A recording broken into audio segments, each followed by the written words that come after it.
Yun mga kauta ko, ito yung last na in-incubate natin mga kapatak, yung mga game file ng aking pinsan. Tapos mga kapatak, yung update natin sa farm, yun mga kapatak, meron na tayong update doon sa ating free range area doon sa malayo dito sa bahay mga kapatak.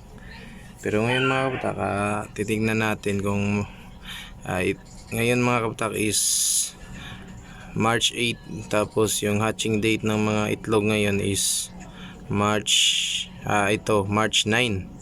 Yan mga kapatak. Tapos titignan natin mga kapatak kung yung ginamit natin, kasi dito mga kapatak wala tayong binago. At yung ginamit natin na ilaw is yung frosted na 10 watts. Papikita ko sa inyo mga kapatak yung mga sisiw na napisa, kasi meron ng mga napisa dito mga kapatak. Out of 16 eggs na niload ko dito, yung 9 lang yung fertile, tapos ngayon yung hatching date. Ngayon bukas pala mga kapatak. Tapos ngayon is March 8. Ngayon titingnan natin, kasi meron ng mga na-hatch nung tiningnan ko to kanina mga kapatak. Galing ako ng trabaho mga kapatak ko. Galing tayo ng trabaho, tapos diretso tayo dito, kasi nung tiningnan ko to nung kaninang umaga, may napisa ng 2. Tapos ngayon mga kapatak, titingnan ulit natin kung ilan na yung mga napisa. Ayun mga kapatak, tingnan natin kung ilan na yung mga napisa dito sa ating DIY incubator. Ito yung mga game fowls. Yan mga kapatak ko, 1, 2, 3, 4 mga kapatak, 4 na mga sisiw. Tapos may mga nag-crack na rin. Dito may mga nag-crack na, excuse me, may mga nag-crack na ng mga itlog mga kapatak. Meron pang mga 5 na hinantay natin. Yan, isasarado lang natin mga kapatak. Hindi ko na to ginalaw nung March 6 mga kapatak, kasi yun yung practice ko sa aking DIY. Yan mga kapatak, 18 days hindi ko na ginagalaw yung mga itlog. 18 days. Tapos 19, 20, 21, inantay ko na lang sila. Yun lang mga kapatak. Mga kapatak ko, grabe ang init. Ngayong umaga mga kapatak, ayun, punta tayo ng manukan. Update ko kayo mga kapatak, kasi yung itsura ng manukan natin hindi na gaya ng dati na madami pa sila. Kasi mga kapatak, nag-post kasi ako, ibinenta ko yung mga heritage chickens ko mga kapatak, yung mga dumalaga, ibinenta ko na rin. Tapos yung iba ay may nakiswap sa akin, kaya mas naka-save na ako ng feeds mga kaputak. Ito yung itsura ng aking manukan mga kaputak ko. Yan yung natira mga kaputak. Yan na lang natira sa aking mga alaga. Ayan, ito na lang natira. Yan, meron akong rooster na Rhode Island. Yan yung nag-iisang rooster ko dito. Binenta ko ng ibang mga dumalaga ko. Yan, Plymouth, yan ang natira. Tsaka doon mga kapatak, merong mga rooster doon. Meron ding isa doon na Black Astrolorps. Yan, ito yung rooster natin na Rhode Island.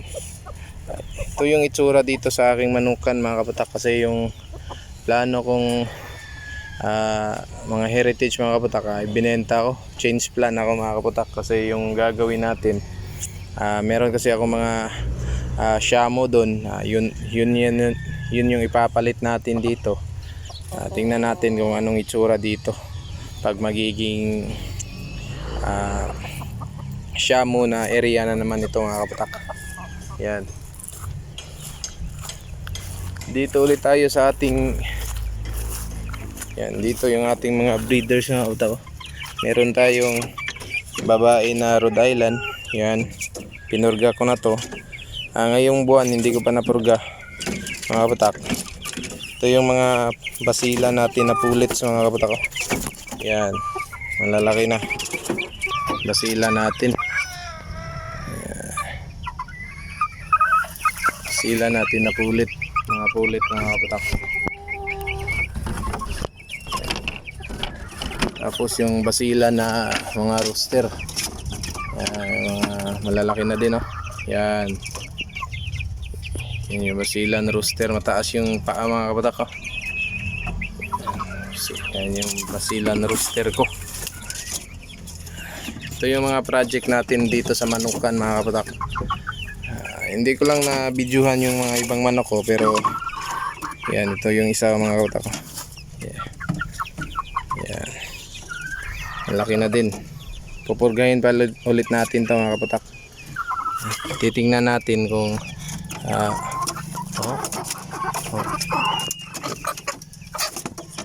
mga kabatak ko, malaki na. Yan. At meron din akong plano na mga game fowls mga kabatak. Pwede nating ilagay dito.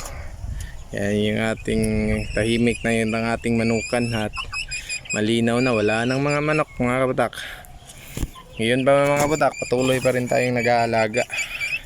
Kasi ito naman talaga yung hilig natin, mag-alaga ng mga hayop mga kabatak. Yan, tingnan natin dito. Ito yung mga dito mga kabatak, mayroon kasing project dito. Yan. Iniunti-unti mga kabatak ko, nilinisan ay. Nagpa-repair na po ko. Oh. Yan mga kabatak ko, linis na dito. Merong project dito mga kabatak. Soon, papakita namin sa inyo. Yan. Unsari? Pasola? Taing butang mo dire. Taes kanding. Ayo ta pa ni. Unsa na diha? Madrid de agua ni. Duta na anay. Manok gyud may butang mo diha. Kapait man siya og siyamo. Ana pa siya siyamo. Kada man siya.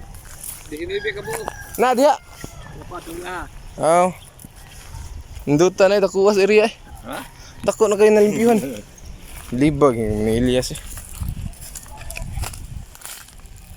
Yan. Manoy Elias on the mix.